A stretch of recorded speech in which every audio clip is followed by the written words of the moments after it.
Okay, welcome to the Let's All Laugh At podcast. We're going to do a bit of a transfer special, joined today by Johnny and Dan. Johnny, Arsenal fan, and Dan, Liverpool fan. How are you guys doing? All good? Yeah, all good, all good.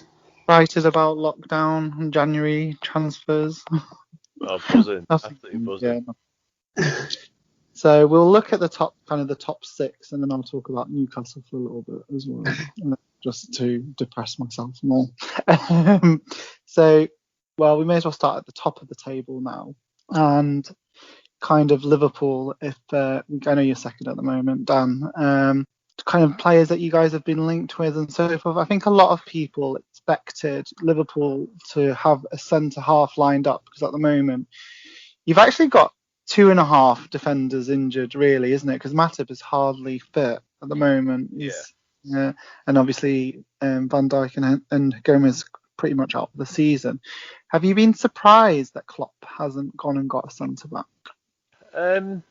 Not necessarily, because he'd give his reasons, and they're not necessarily him choosing not to sign one. It's more based on the finances and the difficulty.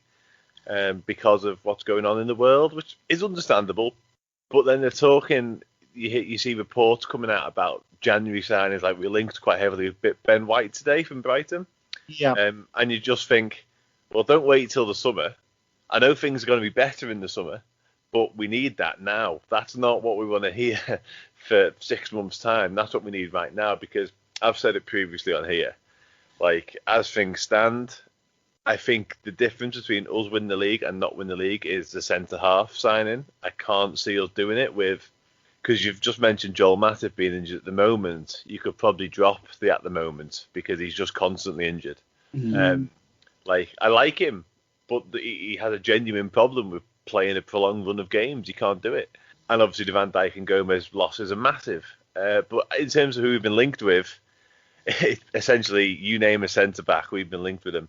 Eder Militao is probably the most recent one, on loan from Real Madrid potentially, is available for loan. A loan would make the most sense because we just need a stopgap until Van Dijk's back, really. We've even got linked yesterday with Socrates from Arsenal. You can have it. You can have it. Yeah, I was instantly sick all over the laptop when I seen that. But having said that, we need a centre-back. We've got Fabinho playing centre-back, who's doing well, but that's not where he plays. It's ridiculous. Would you not say Socrates is maybe better than, is it Phillips and Williams and Jordan Henderson at centre-back? He's better than Jordan Henderson at centre-back, but only because Jordan Henderson needs to be in the midfield. I've had this conversation a few times, so everyone's saying, Fabinho is doing really well at centre-back, which he is, but he's even better in midfield. We're losing one of the best midfielders in the league, in my opinion, because he has to play centre back. So if we were to sign a Socrates and play him alongside Joel Matip when fit, or Nat Williams, or Nat Phillips or Reece Williams, and have Henderson and Fabinho in midfield, that makes us a better team all round. So yeah, like in terms of us being linked, we've been linked with the occasional striker and midfielder, but that's not going to happen. I think if something changes, we sign a centre-half. I think we need a centre-half. But at the minute, it doesn't look very likely, unfortunately.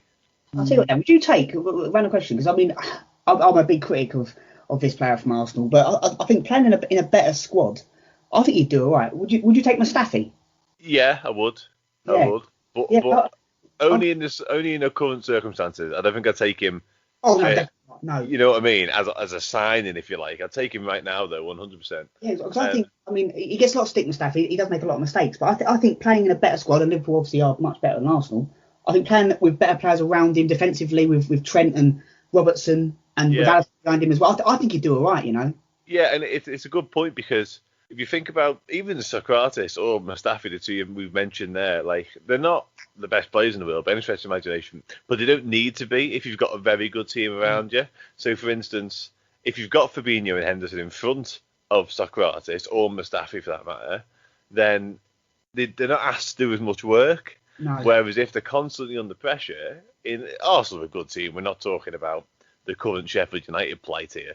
But if they're under more pressure, then they get found out a lot more. Yeah.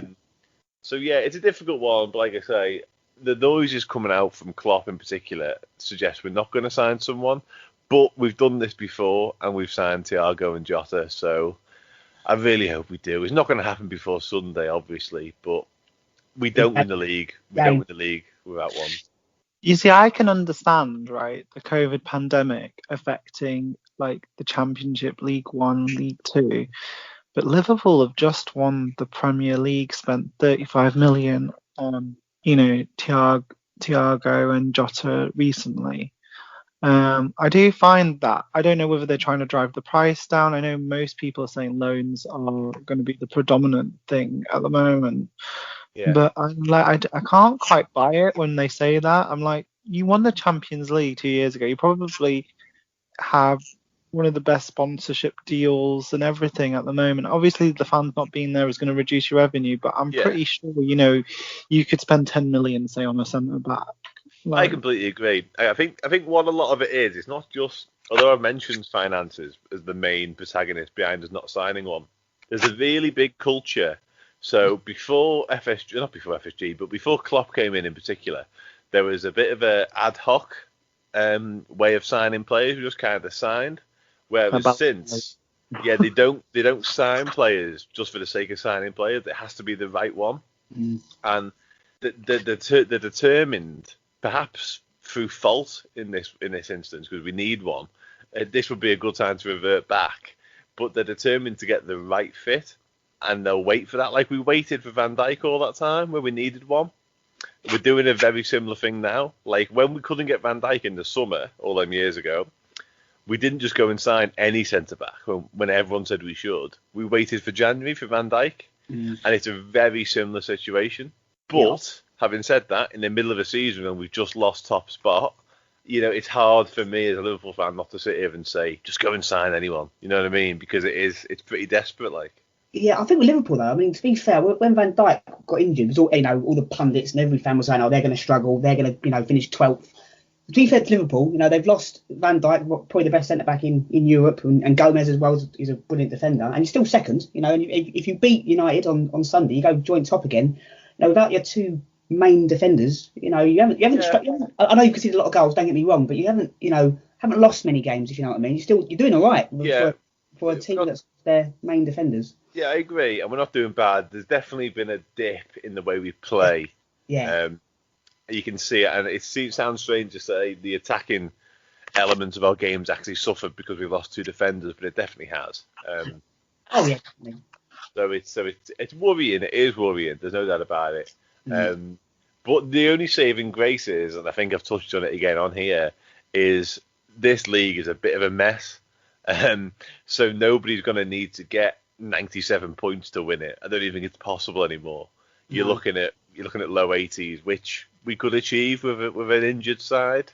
Whereas in previous seasons, when City have got 90 odd, and we have, you needed that to win it. You know what I mean? So that's one thing. But I don't know. I think it's going to be hard. Any outgoings? I mean, Origi was linked quite a lot with possibly moving out, but I guess the Jota injuries, and then that's probably not going to happen. Yeah, I don't think that'll happen. To be honest with you, it doesn't like there's going to be anyone. Shaqiri was another one, but I like Shaqiri. I still think. So do I, Dan. So do I. I'm a fan of it. I think he's a quality player. It's just a shame, unfortunately, he's surrounded by very good players as well. So I mean, it's not just that with him. He's another one whose injuries have plagued him, unfortunately. He doesn't even come off the bench. He doesn't a lot of time, but I always think he's getting back from fitness. He's getting back to his fitness constantly. Every time he's on the bench, he's just been out for 3 weeks. You know what I mean? So it's hard. What about Wijnaldum? Is he definitely staying now? Wijnaldum? Because he was linked with, was it Barcelona? I think he goes. I don't think he goes in January, but I think he goes at the end of the season. It's a shame, because I like him. He's a good player, Wijnaldum. I think he's a decent player. He is, and he's been a fantastic servant. I think he wants to go. I think he wants a new challenge. I think he wants to link up with Koeman at Barca. So yeah, I think he leaves, to be honest. But it's obviously a shame because I do like him. Having signed Thiago in the summer doesn't really hurt me too much, if I'm honest. Yeah. Because I think Thiago is a wonderful footballer. We haven't seen it yet because he's been injured, obviously, but second half of the season, he could be the difference. I could be having a completely different outlook in a few weeks on the whole central defender thing when he's playing all the time. We'll see. But in terms of other outgoings, I don't think so. And I think that's a lot of teams aren't going to sell a lot of players they normally would. Like I seen a Dele Alli thing just earlier. They don't want to let him go because they're worried about injuries and people being out with COVID. And I think that's going to be the case for a lot of people. Yeah. So you could easily 1 week you could have 3 or 4 players out for different reasons. And all of a sudden, if you've sold Divock Origi / Dele Alli, you've got a problem. Yeah. So I think you're going to see a lot more people being a bit shrewder with who they keep this month. Yeah, no, definitely. Yeah, I mean, I can talk about your club, Johnny, Arsenal. We're top 6, are we? I'll take that. Top 6, yeah, we're top 6. Yeah. It's been a while. Mainly kind of outgoings that has been talked about. Ozil, Socrates, and Balogun as well. He's actually been linked with most of the Premier League clubs, to be honest. Yeah. The Ozil thing, do you think that will happen now? Do you think he'll go to Fenerbahce and end this constant talk about Ozil? I hope so. I mean, as I say, I've mentioned it so many times with Ozil. He's on his days, he's a wonderful player, Ozil, and a fit Ozil when he's fit and firing. One of the best playmakers in world football. Unfortunately, it's something's going wrong at Arsenal. I hope he gets his move. I hope he gets to play football again. I mean, when we was going for that little run, that little bad run we was going back, 5-6 weeks ago, a lot of talk about him, getting back in the squad. But I think with the emergence of Emile Smith-Rowe, I think there's no chance of Ozil coming back in the team now. So I think give him his move, let him move on. It'd be a sad day. Don't get me wrong. I love Ozil, but yeah, I think it's time for him to go. And I think he will go in January. I don't know. I think maybe it might be a bit stretched too far. But I definitely see him going in the summer. I think it looks close, doesn't it? All of a sudden, that one to Fenerbahce. I think it looks like it might happen. Yeah, I mean, I hope so for him because Fenerbahce getting a class player, and no disrespect to the Turkish league, but a fit and firing Mesut Ozil is gonna dominate that league, isn't he? I seen he was willing to forego 2.6 million. And I thought, considering how much he's been on for the last 18 months, I think that's all right, Yeah, no, exactly. And as for Balogun, I mean, he's a top little player as well. I think he wants to stay. I've seen a few things. He wants to stay, and it's all about game time, I suppose, for Balogun. I mean, he played against, was it Dundalk? He scored a goal in the Europa League. I'd love to keep him because he's one for the future, but at the same time, if a club comes in and offers a decent deal for him and he's going to get game time, then fair play to him. I'd love to keep him, but it's finding space for players like that. With the youngsters we've got. Don't seem to learn the lesson from previous deals about letting the contracts run down. Seems that rather than selling them a year or two before, they seem to still let the contract run down. Yeah, with Sanya and so many other players. Where like the Alexis deal, you had to sell them on the cheap and so forth, and then the Ozil contract, it was like desperation because he would have gone on a free 6 months later. I mean, like obviously everyone is so highly praising. Do you think maybe Arteta is making a mistake by picking Nketiah over Balogun? I mean, with Nketiah, it's a strange one because I'd say I like him as well, but he seems to be a different beast when he plays for the England under-21s. Different beast. He's a top goal scorer for them. I think with Nketiah, I think now we've got that little bit of creativity with Emile Smith-Rowe. I think maybe chuck him in because when he was playing when Smith-Rowe wasn't there. I think with the strikers they were definitely missing some sort of creativity. So maybe throw him in with Emile Smith-Rowe and see what happens. It's one of them. Balogun. It's one of them. You don't want to rush him in too much with Balogun. He's still very, very young. But Nketiah, I mean, he's a goal scorer, but for some reason when he plays for Arsenal, he can't seem to find the net, but he can for England. It's a strange one. The kind of creativity player that you guys have been linked with has been, I mean, I can't believe the price that's been quoted for him. Emile Buendia from Norwich for £40 million. Whoa. I mean, Buendia, he's a decent player, and I think if he came to Arsenal, he would improve because playing with better players. God, do I think we need any more midfielders? That's the question. I think I'd rather get another right back. I'd rather have Tariq Lamptey of Brighton, to be honest. But he's a decent player. £40 million is a lot of money for Buendia. That's too much money for Buendia. Yeah, that's not just a lot. It's too much. Yeah, that is. That's a bit too much money. I think would be a fool. I mean, he's probably worth half of that, 20 million. That's probably the going rate now. When back 10 years ago, 15 years ago, 20 million's a lot of money. But now you can buy a not very good player for 20 million. No, I think you can, can't you? I mean, you're right. I would have said 20 million. Yeah, and I didn't know the 40 million price tag, to be honest. I seen the link, but didn't see the tag. I would have said 20. I think 40 is extortionate, to be honest. Yeah. Especially when we bought like Alexis Sanchez for 30. Was it 32 we bought him for Sanchez? Yeah, I mean, the climate has changed since that, so there is that element to it. But even in today's money, 40 million is far too much. Todd Cantwell's probably a better player. I was just about to say that, Todd Cantwell. Yeah, if 40 million for him, he's young and he's English. He's maybe. English, yeah. But 40 million for Buendia, he's a decent player. Don't get me wrong, and I think he'd improve us, but that's a lot of money to spend for. Let's not forget he got relegated as well, so let's not forget that. But it's a lot of money, 40 million, a lot of money. Yeah, I mean, do you expect any other outgoings? I mean, the problem is you have a lot of players who are on high wage. Like I think there's already been said he's not going to move because his salary's too good. Do you expect anyone else to go out? I think there's a lot of talk about Maitland-Niles as well. I hate to see him go because I think he's a decent player. I actually prefer him over Bellerin. I think Bellerin's lost that little bit of pace with that injury he had. I think there's talks of him going as well. But if there's a player I would like to bring in, it's another goalkeeper, because I think we are missing. Because Matt Macey's gone. Matt Macey's gone to Hibernian. We've got that Runnison who's he's still very young, and I think we need a decent number two. We obviously had one with Martinez, but I think we need to bring another goalkeeper in. I think. What game was it that Runnison had a shocker? It was Man City in the League Cup. It was awful, wasn't it? Yeah, it wasn't great. I mean, still he got absolute pelters. He had to delete his Twitter because he was getting absolutely hounded for it. He's still very young, and I think. I mean that's not right. Deleting the fact he got abused for it, that's obviously not right. But the Martinez things, I heard someone talk about this the other day, and he said they shouldn't let him go, but they had no choice because Bernd Leno's very good. You can't hold Martinez back forever.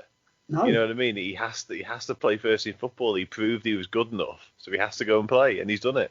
Absolutely, and he can't play two goalkeepers, can you? That's the problem. And Martinez, I was glad to see him go, but he waited such a long time for his chance, and as I say, we spent a lot of money on Bernd Leno as well, so he can't, And Leno's also very good, so it's a difficult one. Yeah, exactly. But as for outgoings, I mean, I can't think of it. 6 weeks ago, I'd have said get rid of the whole squad, to be honest. But so we turned a bit of a corner. I mean, of course, you've got players who I would like to maybe not get rid of, but like players like Guendouzi, maybe if he's doing quite well for Berlin, if he wants to make his move permanent, Apart from that, so young though to sell him, I just think that would be a mistake for Guendouzi. Yeah, I mean, he's 21. Yeah, he's a decent player, Guendouzi. I think he's got a bit of an attitude, and I think he's done him some good to go to Hertha Berlin. He's kind of away from the media, from over here. He can knuckle down and get and play football because he's a good footballer. How was Lucas Torreira getting on? I think he's doing all right. I think again, I really like Lucas Torreira, but for some reason Mikel Arteta didn't fancy him, and I think he's doing. I mean, you don't go to Atletico Madrid if you're a bad player. So if he wants to make his move permanent, get a bit of money for him, that'd be a good thing. But as for other outgoings, I mean, there's a couple of players. I mean, there's talk about Granit Xhaka. But, I hate him 1 minute, then I love him the next minute. So it's a bit of a love-hate relationship with Granit Xhaka. I mean, looking at some of the other clubs, I mean, Man United, I don't think they're going to be doing any kind of bringing anyone in. A lot of people are saying they're going to wait for Grealish in the summer if Pogba goes. But I personally think Grealish would be an upgrade on Pogba if they could do that deal. People are a bit surprised about the Van der Beek kind of situation, that he's hardly playing. Dan, have you been surprised at how little he's played? I mean, he was a £35 million signing as well. Yeah. It's obviously is a surprise. Because I think he's a very good footballer.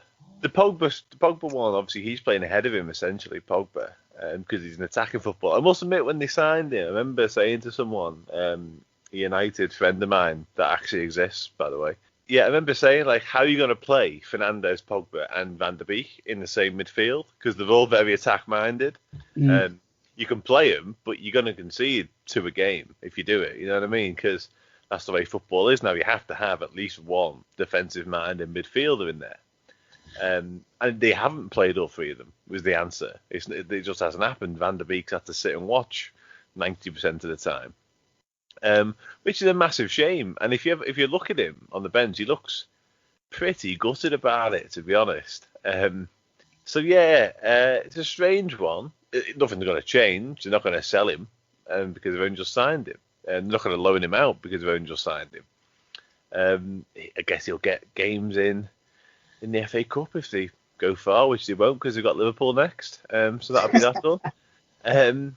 No, yeah, it's a shame. And he's a good player, so it's a weird one. Like you can't. The only 2 people you could pick him over are Pogba and Fernandes, and Fernandes scores all the penalties, and Pogba on his day, there's no doubt about it, is world class. I don't think he's world class per se because 5 out of 10 times he's bang average and he doesn't fancy it. But then you look at him the other night against Burnley, and he was world class. There's no getting away from it. He was brilliant. His goal wasn't the best thing I've ever seen because of the deflection, but he ran it essentially. He was the best player on the pitch. So yeah, he doesn't get in over either of them. It was a strange signing when they made it because, like I said, he was never going to get regular game time if Pogba suddenly fancied it, and that's what's happened. It's almost like they signed him so no one else could sign him, wasn't it? It was like we'll get him for 35 and then go, we'll buy him because we know that, I don't know, Chelsea or Arsenal are after him, and we'll sign him just because we want to get him before they do. And 100%, yeah. Unless they think Pogba will leave in the summer, and then they've got a ready-made replacement there in Van der Beek, maybe. But other than them reasons, it was a strange one. But the signing him because somebody else wanted him thing isn't necessarily out of the ordinary. Like, I think there's a pretty high chance Chelsea have done that last summer with Kai Havertz and Timo Werner. Oh yeah, definitely. Although they're both very good players, I don't think Chelsea wanted them beforehand. I remember Chelsea doing it with Sean Wright-Phillips when they had Duff Robin and Joe Cole, and they still bought Sean Wright-Phillips even though they knew he wasn't going to play. Yeah. It's happened a few times. I remember was it Claude Makelele? I'm sure Chelsea did it with him as well. I think United, or maybe it was SEN, because United were about to buy one of them. Oh, no, wasn't it John Obi Mikel as well? Did they sign?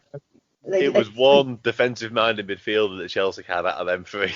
Yeah, they just thought he was like the next big thing, wasn't he? And then but they didn't really know about him, but somebody else wanted him, so they came and bought him. Yeah. Where's he now? Is he still playing, John Obi Mikel? Stoke, isn't he? Is he oh God, he's at Stoke. Well, I'm sure he's at Stoke. Oh dear. I remember that Middlesbrough about a year ago. I can't remember. I know he had a little spell in Turkey. I think with Fenerbahce, funnily enough, potentially. And it all went wrong there. Because of the coronavirus, actually, he wanted to stop playing when the Turkish league carried on. And he ended up just walking out the club, basically. And then he signed for Stoke in the summer, yeah. Can't get much lower than that, can you? No offence, Stoke fan, but you know. Looking at kind of Chelsea, who aren't in the top 6, but are probably part of the big 6, we'd say. Their probably biggest need would probably be a centre back at the moment to play alongside Thiago Silva. Could you see them getting a centre back, Dan?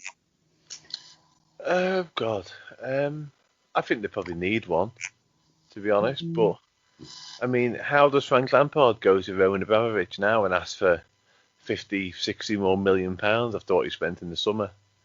You know, and I know Thiago Silva was free, but his wages ain't cheap. I know that. They've probably got to sell one, haven't they, before they sign one, I'd say, because they've got Fikayo Tomori, Christensen, Rudiger, Zuma, and Thiago Silva. Yeah. Like, that is, I don't know, I didn't count. That's 5 centre-halves, all senior, all played probably 20 minimum first-team games for Chelsea. They've probably got to sell one if they want to sign one. But they need it, I'd say. But then again, I'm not going to go into a Frank Lampard rant. I don't think whoever they sign will change a lot, to be honest. I don't think he knows the way the best way for them to play at all yet. I think that's the problem as opposed to a centre half. Yeah, I think you're right. I think you've got some really good players in that team, but when you've got so many attacking players like Havertz and Werner, I don't think he knows. I don't think he knows his right team. And going back, you said earlier, Dan, about they bought Kai Havertz and Werner because no one else can have them. I think they, rather than spend 60 million on Kai Havertz, they probably could have spent that on, I don't know, someone like that Soyuncu of Leicester, maybe. But they didn't, and they'll always score goals, Chelsea, but they will concede goals. If you get at them, they do concede goals, don't they? Yeah, the more you think about the Havertz one, just to finish off on that, the more you think about it, the more you think they didn't need him. It's so strange that they signed him because they've got like 3 or 4 of them players already. Like Hudson-Odoi, I think is brilliant. I know he is different to Havertz, but he's an attack-minded player. He's a brilliant footballer, but he's not going to play because they've got so many. And yet they didn't sign a centre half because they signed Thiago Silva. But you're right. If they'd have just thought, oh, you know what, leave Havertz, Real Madrid can have him, or Bayern Munich wanted him, Bayern Munich can have him. But instead they threw money at him just to get him because he was going to be the next big thing. It hasn't worked out that way yet, obviously. No, they could have gone even for Gabriel that we got. You know what I mean? We went for, I don't know, Gabriel got him for like, was it 20 odd million, Gabriel? I think he's settled in very well for us. And I think, again, Chelsea and Arsenal, I think Chelsea probably just about got a better squad, just about, maybe man to man, I'd say. And I think, he'd pretty fit in quite well at Chelsea with a better squad. Olivier Giroud, Johnny, obviously you know him well. I love Giroud.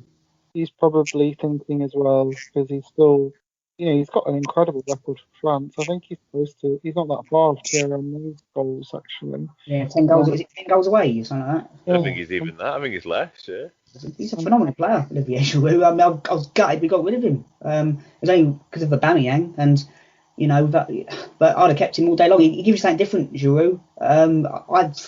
I still think he can play at the highest level, whether it's at Chelsea. I think, any club in Europe, he may not be the most pacey or anything like that, but put the ball in the box and he will score you a goal 9 times out of 10. And I think he'd probably get in most teams in Europe, I think, with the way he plays. I think, he'd easily get in any team, I think.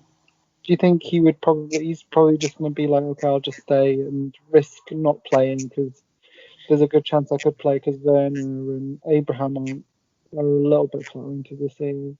I don't know. I mean, he could have stayed at Arsenal. I mean, he had the choice to stay, but he wanted to play football. So I think if he doesn't play, I think he will move. And so I'm fair play to him because a lot of players, we've all known players who would rather stay on the bench and earn their money, but he wants to play football. So I think if he doesn't play, he will move on. But I think there'll be a lot of clubs after him because, as I say, I think he offers you something different. Going on to Tottenham. The 2 players who've mainly been linked with moves away down have been Dele Alli and Harry Winks because Højbjerg, Sissoko and Ndombele have done so well.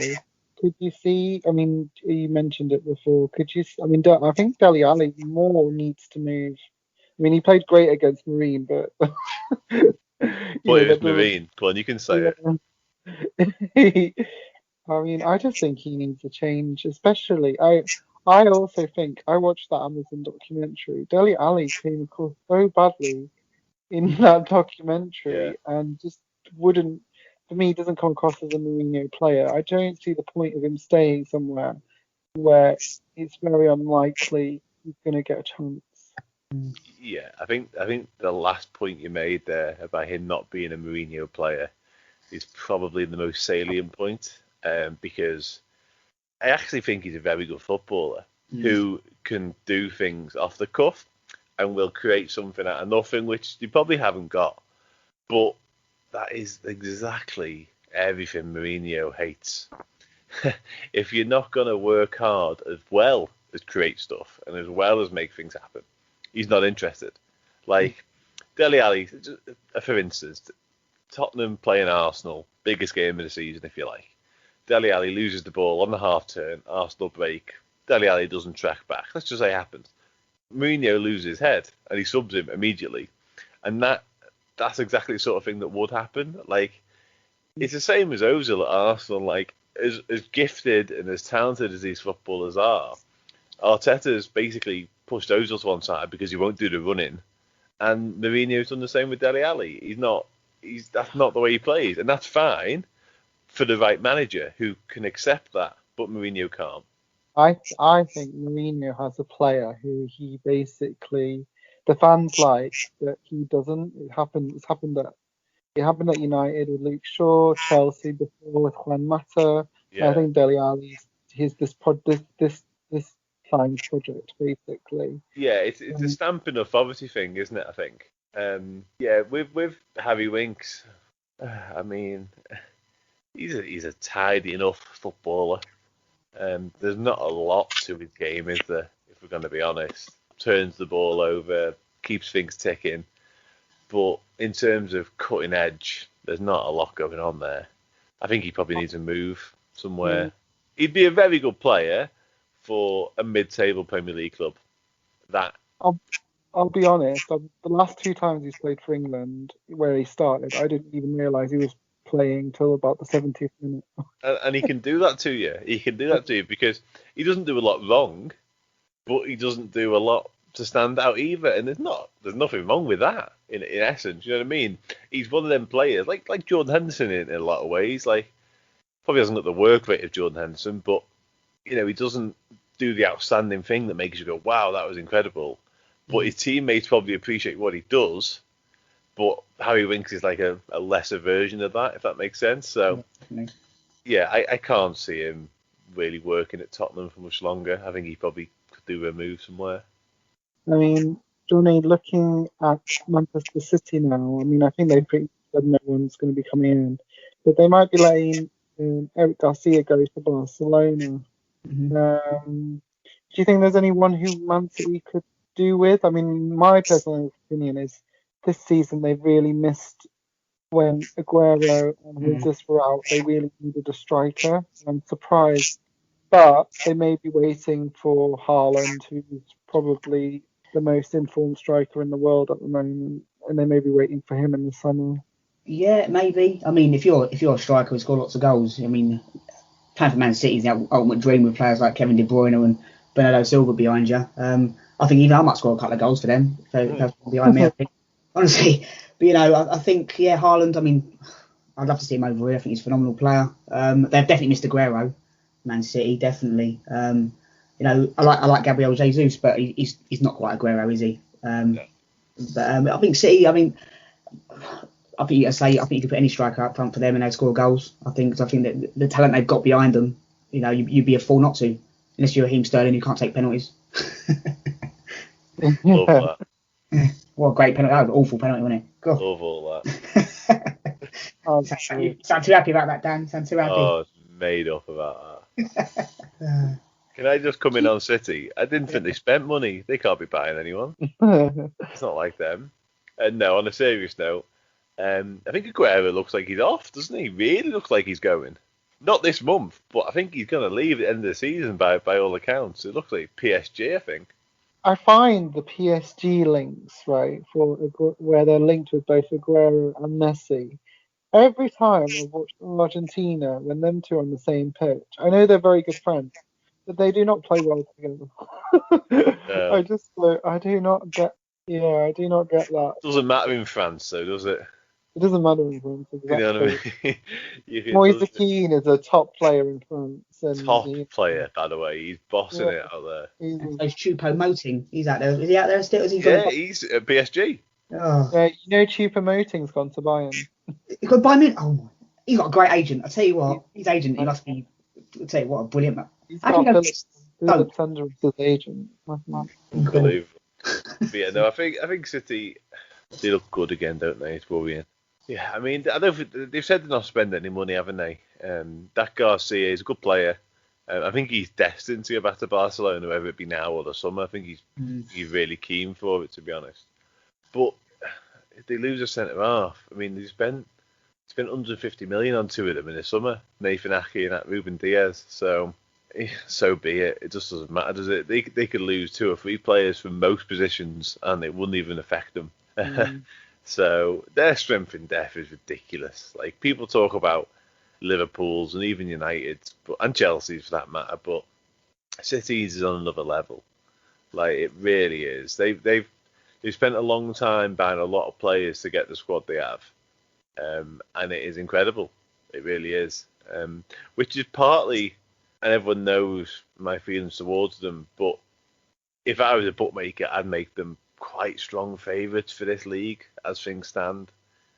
Looking at the way things are going, teams suffering with injuries and COVID stuff, their squads can cope with that. It doesn't matter to them. Their defence is incredible at the moment. Well, they've spent more than most countries on it, so it should be. As in, it was a weakness before. Like, it was always defensively, you can get at them defensively.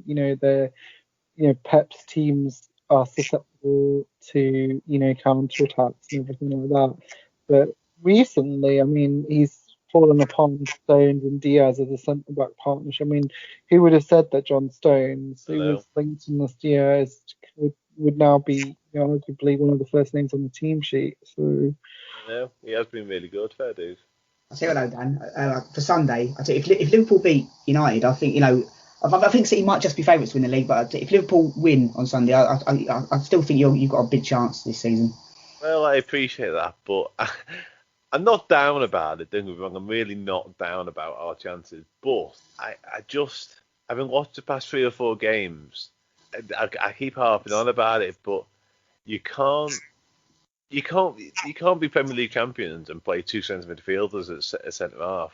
And Joel Matip could well be back on Sunday, and he might be back for a couple of weeks, but I know in my heart of hearts at some point he's going to be out for 3 weeks again. Which is why I say if we don't sign a centre half this window, like Virgil van Dijk, I actually think will play again this season, but I don't think it'll be until like March. And by that point, who knows? It could be done. And he's not going to come back fit and firing. You know what I mean? We've seen it with Oxlade-Chamberlain when he came back. It took a month till he was anywhere near. So, I don't put us out of it by any stretch of imagination. But, oh God.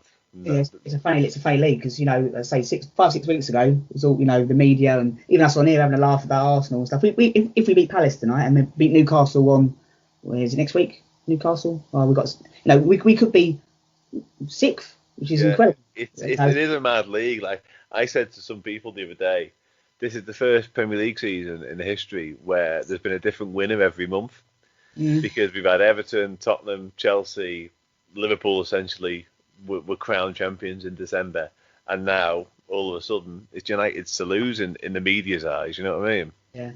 It's a funny league because we could it's all if buts and maybes. We could Arsenal could beat Palace 3-0 tonight, but then if Wilfried Zaha rocks up, we can nick a 1-0 win. It's a funny league, but I think it's massively down to the crowd situation personally.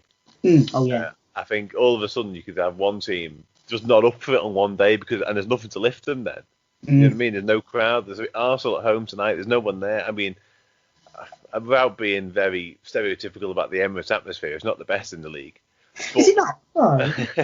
But if there was 50,000 there, you get something from them. You know what I mean? Whereas if all of a sudden if Arsenal aren't up for this tonight, there's no one there to change that. I know. I think that's kind of why like Andrew's team, Newcastle. I think that's why they're struggling because they haven't got that the roar of the 50,000 Geordies going mad, and I think that's why they're struggling a little bit. Yeah, it's interesting though that point because there is some people would argue that basically at least the fans aren't turning on the players because yeah. So there's a bit less pressure for them because that's only the case at certain stadiums though, isn't it? Yeah. Like I know from Liverpool point of view, obviously there's been times in the past whereby things really aren't good. Roy Hodgson, for instance. And there is a little bit of unrest. But generally speaking, if things aren't going well, Liverpool get behind as opposed to turn. And I imagine that's the case in a lot of places. I know like historically West Ham's been the opposite. That'll turn quite quickly. And I think Newcastle will as well. Yeah, we would definitely be. I mean, Steve Bruce would be getting absolute pelters. Well, yeah, he's probably benefiting from the empty stadium at the minute, isn't he? I mean, talking about Newcastle generally, obviously we were absolutely atrocious against Sheffield United. Made a team which had 2 points from 17 games. Look, I mean, in the first half we made them look like Champions League contenders. To be honest, a team that's not kept a clean sheet. Obviously, first game they keep a clean sheet, first win, and you can go on anyway. But like I don't, even if Steve Bruce was to bring in players, I just don't think he'd coach them right, because he's playing 5 at the back, and then he's playing 3 defensive midfielders, and then he's saying, "Oh, we're not creating." Well, there's a reason we're not creating. And like Ryan Fraser was stupid to get sent off. Yeah. I appreciate it was a stupid sending off. Without sending off is frustration because of lack of possession against the worst team in the Premier League. Because how we can be giving the ball to a team who can't retain the ball themselves. We had lower percentage possession. Possession's not everything, but we had lower possession than Burnley. Andrew. Ryan Fraser was silly for getting sent off, but how he got sent off for 2 bookable offences, and was it Lundstrom or John Flegg? That's a horror tackle. How that's not a red card, I don't know. Billy Sharp, wasn't it? Yeah. Billy Sharp, yeah, Billy Sharp. I mean, for me, that's worse. That's an awful. Yeah, I agree. Yeah. Yeah, I thought Newcastle were unlucky. To be fair, I thought the penalty was. I mean, it's not for me. It's not a penalty in a million years. And I just thought it wasn't a great performance from Newcastle, but I thought decisions definitely went against them. Yeah, I'd agree with that. Having said that, we're only talking about one game here, and Andrew for the test. Newcastle is not good at all at the minute, is it? It's atrocious. It's not only that. There's no, even the points we have been getting are free. So that's when you know. And I also think he has no idea how to create a team that creates chances. And like, I feel quite sorry for Callum Wilson at the moment because he's speedy and absolutely nothing. And he's probably thinking, like, I could have gone somewhere else because our trajectory is downwards while Fulham, Burnley trajectory is probably upwards. So, you know, we are easily going to be dragged into a relegation battle at the moment. Yeah, it looks that way. What about signings up there? Anything happening? So we've been linked with Brandon Williams, who, you know, we were talking, he's been linked to Southampton as well, because left wing back is a bit of a problem position. And we've also been linked with Jesse Lingard, but I can't. Good lord. I can't see him. To be honest, he was better than the players we've got at the moment. I'm not gonna lie. He's not better than St. Maximin. No, he's not better than himself. St. Maxim, though, is COVID just seems to have wiped him out. It has, yeah. It's a really bad one, isn't it? He's really he's been off for 6 weeks. So you just mentioned left wing back there, and before we came on tonight, I seen Tottenham were potentially looking at terminating Danny Rose's contract. And obviously he was there last year, so surely. So Danny Rose was a really good fullback in about 2014 to 2016, I would say. Not last year then. No, he's not a good fullback. I think he's put on weight. I think he had his mental health issues as well and injuries as well. But he's not the player. I remember thinking what a quality player he was for Spurs. When Kyle Walker went to City, he nearly went as well, didn't he? Yeah. He was really good there. Shadow of the player that, you know, I mean, talking about that documentary again, like, I remember it was at Liverpool last year when he got torn to pieces for Spurs, and he's like complaining to Mourinho, and it's like, did you watch how you actually played? He actually agreed, didn't he? Because I think Mourinho said, like, you played against Liverpool, look what happened. He was like, yeah, but they're really good. It was like he actually agreed how poor he was. Yeah, I think he's one of those players for me who's living off what he did a few years ago, and he probably needs a move or something. But he's not young anymore. He's 30 now, so, you know, not saying 30's old, but he probably needs a fresh start and so forth. Because his move at Newcastle, he was a real. Because we had Jeffro Williams in before him, and he was much better than Danny Rose. Yeah. He got injured, did he, at Williams? Yeah, he had a knee injury. So yeah, I can't see that happening. I mean, we've also been linked with Lewis O'Brien from Huddersfield, but I can't see Ashley spending any money with the COVID situation. The one thing I'll say about Mike Ashley is he doesn't learn from his mistakes. Last time we got relegated, he persisted with Steve McLaren till February, and it was clear from maybe November that it just wasn't going to work with Steve McLaren, and it really it took ages for him to finally sack him. And if Rafa had come in that season earlier, we would have definitely stayed up. He is not learning with Steve Bruce because the Sheffield United game is so clear. 3 defensive midfielders in a 5-3-2 formation. I just can't even understand. It was poor. I'm surprised we only got one thing to say about Mike Ashley, I must admit. You know what? I actually whilst I hate Mike Ashley and everything, this club should have been sold. It's not his fault. That was something not in his control, and it was blocked from him. The Premier League. We've had this conversation before. The Premier League has one rule for Chelsea and Man City's owners not being ethical, but Burnley just got taken over, didn't they? Yeah, yeah. It's just, it just feels really unfair. I do not understand how you can say, okay, well, we can't have Saudi Arabian owners with this sort of links to, with the issues with piracy, isn't it, is the main thing. But we can do the government does numerous trade deals with Saudi Arabia, sends arms to Saudi Arabia, sells weapons. I just can't. Yeah. You say that about City and Chelsea, just to round off that. But Newcastle, obviously not right now, but they're just as big a club as them two, in my opinion. City in particular, before the money, Newcastle were bigger than City, if you ask me.